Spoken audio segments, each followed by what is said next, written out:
So hello everyone, आप लोग आ चुके हैं बीटीएस की एक और वीडियो में। और इस वाली वीडियो में हम लोग जानने वाले हैं कि असल में जो हेवनली फ्लेम है फर्स्ट नंबर की है क्या। इस वाली वीडियो में हम लोग पूरा जानने वाले हैं उस बारे में। पिछली वाली वीडियो में हम लोग देख रहे थे किस तरीके से यहाँ पर सारे बंदे हैरान हो गए थे उस हेवनली फ्लेम के बारे में जानने में। और यहाँ पर वो आखिर में पूछते हैं कि एल्डर ज़ूकुन, क्या आप जानते हो इस फर्स्ट नंबर की हेवनली फ्लेम के बारे में। और यहाँ पर जो एल्डर ज़ूकुन होते हैं उनके ऊपर एक स्माइल आ जाती है। तो देखते हैं कि उनके ऊपर वो स्माइल क्यों आई थी और असल में जो फर्स्ट नंबर की हेवनली फ्लेम है कहाँ। तो यहाँ पर सबसे पहला जो यहाँ पर सवाल पूछते हैं ज़ूकुन वो ये होता है कि फर्स्ट रैंक की हेवनली फ्लेम कहाँ है। ये कैसा सवाल है। और ये सुनकर सारे बंदे हैरान हो जाते हैं क्योंकि ये तो सवाल उन्होंने उनसे पूछा था कि भैया हेवनली फ्लेम है कहाँ, लेकिन वो उल्टा पूछते हैं कि फर्स्ट नंबर की हेवनली फ्लेम, मतलब तुम किस बारे में बात कर रहे हो, क्या कहना चाहते हो फर्स्ट नंबर की हेवनली फ्लेम। अब यहाँ पर जितने बंदे होते हैं सब बिल्कुल स्टंट रह गए थे। वो इधर से थोड़ा सा इधर पे घबरा जाते हैं और फिर सोचते हैं कि क्या आंसर रहेगा यार, मतलब ये तो क्वेश्चन पूछ रहे हैं ये। फिर सब लोग जो है एकदम से मतलब उनको हैरानी होने लगती है। वो कहने लगते हैं कि इधर पे जो हेवनली फ्लेम है फर्स्ट रैंक की वो है क्या चीज़ यार। और तभी वो सोचना शुरू करते हैं कि क्या ये सिर्फ एक लेजेंड है, क्योंकि यहाँ पर भी ना उल्टा ज़ूकुन ने उनसे सवाल पूछ लिया था। और जब ज़ूकुन को नहीं पता तो उनको लग रहा था किसी की डाउडी लेजेंड है, वैसे यहाँ पर फर्स्ट नंबर की हेवनली फ्लेम भी लेजेंड होगी। लेकिन तभी यहाँ पर एल्डर ज़ूकुन बोलते हैं कि जितने भी लिविंग क्रिएचर्स होते हैं ना उन सब की सोल्स होती हैं, आत्माएं होती हैं, और यही सेम टू सेम है हेवनली फ्लेम्स के लिए भी। अब जो हेवनली फ्लेम्स है ना वो बिल्कुल ऐसी होती है, ऐसे इंसानों जैसी होती हैं, लेकिन उनकी जो कॉन्शियसनेस होती है वो काफ़ी कम होती है। अभी हम BTS 2 की जो नोवेल एक्सप्लेन कर रहे हैं उसमें जो होली फ्लेम्स को दिखाया जा रहा है वो तो लिटरली इंसान ही रहती है एक तरीके। उनकी जो स्ट्रेंथ और जो बिल्कुल अकल रहती है वो बिल्कुल एकदम इंसान जैसी होती है। लेकिन हेवनली फ्लेम्स क्योंकि होली फ्लेम से नीचे आती हैं, उनसे कमज़ोर होती है हेवनली फ्लेम्स, तो इसलिए उनकी मे भी ना रहती हो। अभी हम लोगों ने देखा था लेकिन की जो नेगेटिव डिवाइनिंग फ्लेम रहती है और प्यूरिफाइंग डिवाइन लोटस फ्लेम रहती है उनमें थी कॉन्शियसनेस, बस फिर भी उतनी ज़्यादा नहीं थी। अभी नेगेटिव डिवाइनिंग फ्लेम में तुम कह सकते हो कि हाँ वो एक प्रॉपर इंसान कहलाने के लायक है और बाकी कोई भी नहीं है। अब यहाँ पर जो ज़ूकुन है वो भी यहाँ पर शॉक हो जाता है। वो सोचता है ये लोग ऐसा सवाल क्यों पूछ रहे हैं। और फिर वो धीमे धीमे कहना शुरू करता है कि जहाँ तक मुझे पता है यहाँ पर एक हेवनली फ्लेम थी जो कि इस दुनिया में बनी थी, उसको हजारों साल पहले किसी ने बनाया था। और वो जो हेवनली फ्लेम रहती है उसके अंदर एक सोल घुसेड़ दी थी, करीब 10,000 साल पहले की बात है। और फिर उसके बाद उस हेवनली फ्लेम्स की मदद से उस बंदे ने अपने आप को ट्रेन किया था बहुत बहुत लंबे टाइम तक, मतलब कई सौ सालों तक वो अपने आप को ट्रेन करता रहा था। इसकी वजह से ना वो थोड़ी सी म्यूटेटेड हो गई थी हेवनली फ्लेम सारी की सारी। और सबको पता है कि ये जो हेवनली फ्लेम्स होती हैं जो कि म्यूटेट हो जाती हैं वो ना क्या होती हैं, वहाँ पर जो जगह रहती है ना उसको छोड़ देती हैं जहाँ से वो क्रिएट होती हैं। लेकिन ये जो फ्लेम थी वो अलग तरीके की थी, इसमें इंटेलिजेंस आ गई थी। अब ये सारी डायरेक्शन में मैग्मा में इधर उधर भागने लगी थी और बहुत ज़्यादा रोर करने में लगी हुई थी, बहुत ज़्यादा दहाड़े मार रही होती है अंडरग्राउंड में, मतलब हज़ारों सालों तक ये नीचे रहती है। और जितनी भी बंदे होते हैं और जितनी भी चीज़ें होती हैं सबको ये डिवॉर करना शुरू कर देती है। उस लावा के नीचे जितने भी ये मॉन्स्टर्स वगैरह होते हैं उन सबको मारना शुरू कर देती है जिससे कि वो सर्वाइव कर सके। ये जो फ्लेम्स होती है ना इसने की सारी इधर पे चीज़ों को डिवोर कर दिया था, वो एक हेवनली फ्लेम थी जिसकी भी कोई ना कोई एक रैंकिंग थी। अभी यहाँ पर जो जितनी भी 21 हेवनली फ्लेम्स थी ना उस हेवनली फ्लेम ने उन सारी की सारी 21 फ्लेम्स को खा लिया था। ओके, और ये कोई सी और फ्लेम नहीं थी, ऑफकोर्स नेगेटिव डिवाइनिंग फ्लेम थी। और नेगेटिव डिवाइनिंग जो फ्लेम है वो ऐसा कर पाई थी। अब ज़ियाओ थोड़ा सा हेजिटेट करता है, वो कहता है कि नेगेटिव डिवाइनिंग फ्लेम तो सिर्फ सेकंड नंबर की फ्लेम है ना, हम लोग तो नंबर 1 क्या रहे हैं पूछ रहे हैं। और यहाँ पर एल्डर ज़ूकुन बोला शुरू करते हैं जो हेवनली फ्लेम्स होती हैं वो एक श्रंकिन वर्जन जैसी होती है। मान के लो एक ह्यूमन कंट्री, एक देश बनाएगा ह्यूमंस ने, अब तुम उस कंट्री को बिल्कुल श्रंक कर दो, फिर निचोड़ सा दो, तब जाके जो है हेवनली फ्लेम्स तुम्हें कुछ वैसी लगने लगेगी।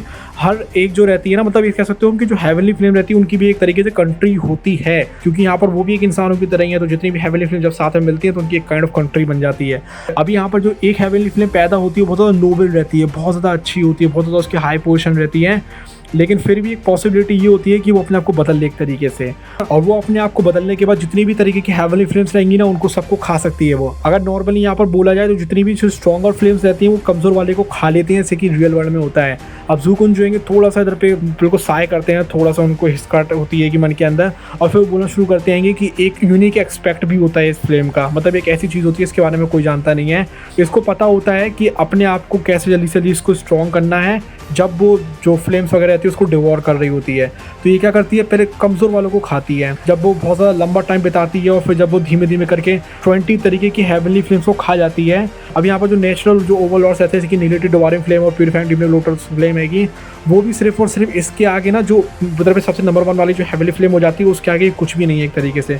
अब यहाँ पर जो ज़ियाओ रहता है वो ठंडी नीचे सांस पड़ता है बहुत ज़्यादा इस चीज़ को सुनने के बाद। और फिर वो कहता है कि यहाँ पर तो हेवनली फ्लेम्स को ढूंढना बहुत ज़्यादा मुश्किल है। मतलब ये जो है 20 तरीके की हेवनली फ्लेम्स को कौन सी फ्लेम खाएगी और क्यों खाएगी।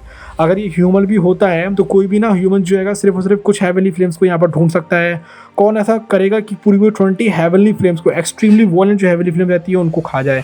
अभी यहाँ पर जो करंट जो ज़ियाओन हैगा उसको भी ये चीज़ बिल्कुल काफ़ी ज़्यादा डिफिकल्टी होगी सब कुछ करने में, भले ही वो जो हैगा वो 2 शैंक के 7 स्टार पर है फिर भी। अभी यहाँ पर जो एल्डर ज़ुकोन है क्या वो ये कहना चाहते हैं कि यहाँ पर जो नंबर 1 की जो हेवनली फ्लेम हैगी उसका कोई यूनिक नाम नहीं होता है, मतलब जो हेवनली फ्लेम नंबर 1 की हो सकता है कि वो उसका कोई नाम ही ना होता, इसलिए तो हम लोग को पता नहीं है उसके बारे में।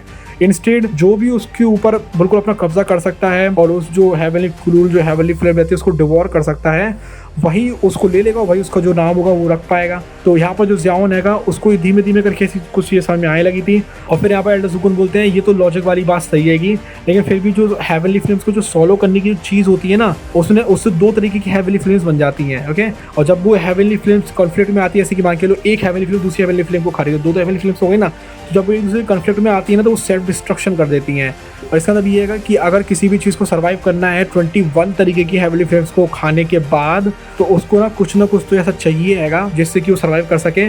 और अगर कोई भी चीज़ 21 हेवनली फ्लेम्स को खा लेती है, वो कोई ह्यूमन भी हो सकता है जो 21 हेवनली फ्लेम्स को खा ले, वो अगर खा लेता है तो ऑटोमेटिकली बन जाता है नंबर 1 हेवनली फ्लेम। तो ज़ुकोन ऐसा बोलते हैं। तो यहाँ पे जो ज़ियाओन है थोड़ा सा नॉट करता है और फिर वो बोलता है कि मैं अगर फ्लेम मंत्र का इस्तेमाल करूँ और जितनी भी हेवनली फ्लेम्स हैं मैं अगर उनको सारी की सारी हेवनली फ्लेम्स को यहाँ पर पूरा रिफाइन कर डालूँ, भले ही बहुत ज़्यादा डेंजरस होगा लेकिन मैं ऐसा शायद कर सकता हूँ।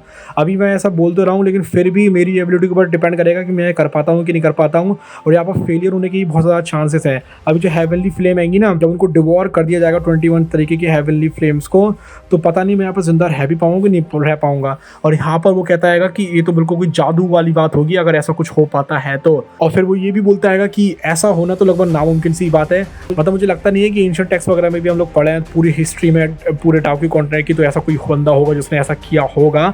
लेकिन फिर भी ये जो टॉप हेवनली फ्लेम है हेवनली फ्लेम रैंकिंग में, इसका भी लगता है कि कोई ना कोई ऐसे ही सीक्रेट रहा होगा। और फिर सब लोग जो है थोड़ा सा बोलते हैं, मतलब किसी को भी जब समझ में नहीं आता भैया फर्स्ट हेवनली फ्लेम असल में है क्या। क्लियरली जो चीज़ है कि ना वो पहली बार ऐसा हो रहा था कि वो लोग सोच रहे थे उस फर्स्ट रैंक की हेवनली फ्लेम के बारे में। अभी वो जो बंदे आएंगे ना वो सोचेंगे कोई ना कोई तो यूनिक फ्लेम होगी, ये अल्टीमेट हेवनली फ्लेम होगी जो कि 22 तरीके की हेवनली फ्लेम को बनाकर बनी हुई होगी। और फिर ये जो हेवनली फ्लेम होगी जो भी सक्सीड कर जाएगा इस फ्लेम को लेने में, वो जो है फ्लेम गॉड बन जाएगा। ओके, फ्लेम डाउडी, फ्लेम एम्पर जो BT2 हम समझा रहे हैं, सब कुछ जुड़ा हुआ है भाई, सब कुछ जुड़ा हुआ है। तो यहाँ पर वो बंदा अगर फिर हज़ारों सालों तक ट्रेन करता है इस दुनिया में आने से पहले, तो पक्का वो फिर एक फ्लेम गॉड तो बन ही सकता है। ओके, और जो ज़ुकोन है उसकी आंखों में भी बिल्कुल कॉम्प्लिकेटेड जो एक्सप्रेशन आ जाता है जो कि उसके अंदर से निकल रहा था। और फिर ज़ुकोन उनको आखिर में बता ही देता है कि यस, जो 22 हेवनली फ्लेम्स है उनको अगर तुम मिला दो तो एक हेवनली फ्लेम बन जाती है जो कि होती है नंबर 1 की हेवनली फ्लेम। ओके, और फिर ज़ुकोन ये भी बोलते हैं कि जब वो जो गॉड फ्लेम रहती है कि उस दुनिया में मतलब आ जाती है ना, तो उसको भी ना एक और टाइटल दे दिया जाता है। यहाँ पर जो ज़ुकोन है वो गहरी सांस लेते हैं। फिर वो जो एकदम बहुत बड़ा सा जो यहाँ पर जो लार्ज एंशिएंट गॉड का जो स्टोन स्टैचू होता है उनके सामने, मतलब 100,000 फीट बड़ा था भाई, वो इतना बड़ा था कि तुम सोच भी नहीं सकते हो। स्टैचू ऑफ लिबर्टी वगैरह जैसी कुछ चीज़ लगेगी नहीं उसके आगे।